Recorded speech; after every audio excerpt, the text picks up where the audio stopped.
pa rin sa taong bahay mga bay pagkatapos ng PMHA. Nakataong bahay natin kanina, abay Maylene, si abay Ola, si Nanay Linda Zarate naman ang ating makakakwentuhan ngayon mga abay. Kamusta na kayo, Nay? Abay Linda, kamusta na?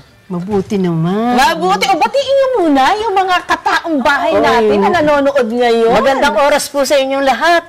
Mga nanonood sa kanilang mga tahanan. Oo, yan. Karangalan ko pong makasama namin kayo sa umagang ito. Ayan. At kami rin dito ay karangalan namin na marinig ang inspiring story ninyo, ang mga payo ninyo sa ating mga abay. Kumusta muna si Mami Linda? Mabuti naman, abay. Hindi, kaya nga kinukumusta namin kayo. Gusto namin makakwentuhan tungkol doon sa inyong lifestyle. Dahil saludo kami sa inyo. At kaya namin kayo iniimbitahan. Ano ba ang gusto nyong unang i-share sa amin para ho yung mga nanay na nakapagpalaki ng anak? Ano ho yung unang itinuro nyo? Sa mga anak ko? Abay, may dalawa silang anak, actually. Sumingit, no? Dalawang anak ni Mami Linda at siya po ay isa ng byuda ngayon. Actually, February, Nay, nang kayo po ay mabiyuda. February, tama, this year. Pero sabi nga ni Abay Maylene, sa dalawa ninyong anak, ano ang karaniwan po ninyo na ipinapayo sa kanila para sila, sabi, maging kapakipakinabang sa lipunan? Ang payo ko sa mga anak ko, magtiwala sila sa kapangyarihan ng Panginoon. Tama po yun. Sa Kanya nakasalig ang lahat. Oo.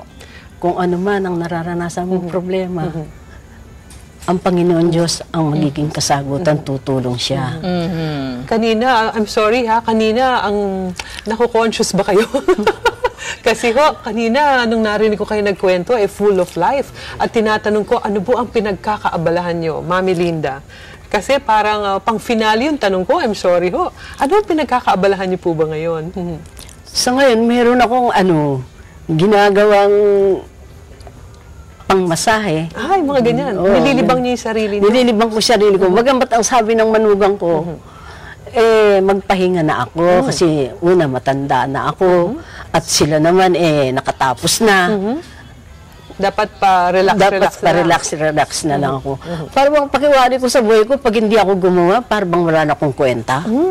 Feeling niyo magkakasagot kayo? Para bang wala na akong kakwenta-kwentang tao na wala na, magagawa. Gusto ko, patunayan ko, hanggat may buhay ako, gagawa ako. Totoo naman Gagawa ako, ganun.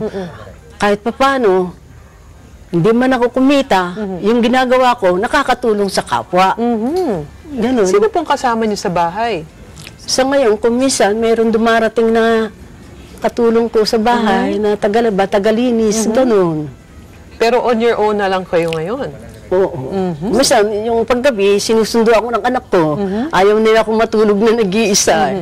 Ganun. Pag umaga, ihatid ako para makagawa ako. Ganun. Ayan. Importante, busy. Kasi nabanggit nga ni Abay Linda o ni Mami Linda, pag wala siyang ginagawa, Abay Julie, ang feeling niya parang wala siyang... Parang wala na akong kwentang tao. Ganun. Basta gusto ko yung makagawa ako. Para bang paghapon na nakita ko na may nayari ako, may sense of masaya ako kasi may natapos ako sa maghapon. Ayaw ko masira yung araw ko. Ganun. Si Nanay Linda po ay 66 years old. Mga abay, Pero kanina, nabanggit ko nga sa kanya, may dalawa siyang anak at yung dalawang anak niya ay may asawa na. So sabi ko sa kanya, mga bay, baka ito din ang gusto niyong malaman. Na paano napapalapit, ano ba ang dapat gawin ng isang manugang para mapalapit sa kanyang biyenan? Simple. Sige Halimbawa, pag-aralan mo, ilang taong nabuhay ang asawa mo sa piling ng kanyang mga magulang. Sa araw na iyan na ipinamalagi ng anak sa kanyang magulang, nililingap ng magulang yung anak. Yung nanay, pinaghahandaan niya yung kanyang anak. Inihahandaan niya lahat ng kailangan ng anak.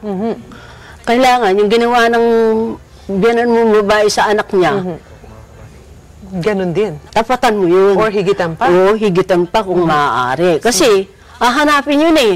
Hahanapin nung anak yung paglingap ng magulang niya. Kaya bilang asawa mo, kailangan hindi ka lang asawa. Magiging magulang ka ng iyong asawa. Oo, ganun ho. At Oo. ng mga magiging anak. Tapos, maraming kapatid dyan. Magiging kapatid ka ng iyong asawa. Parang talagang Oo. pamilya na Oo. mismo. Tapos, mayroong kaibigan yan. Magiging kaibigan mo Oo nga ang naman. iyong asawa. Ayun. Kaya lahat ng nakasama ng Papakisamahan maging din. asawa mo, papilan mo yun.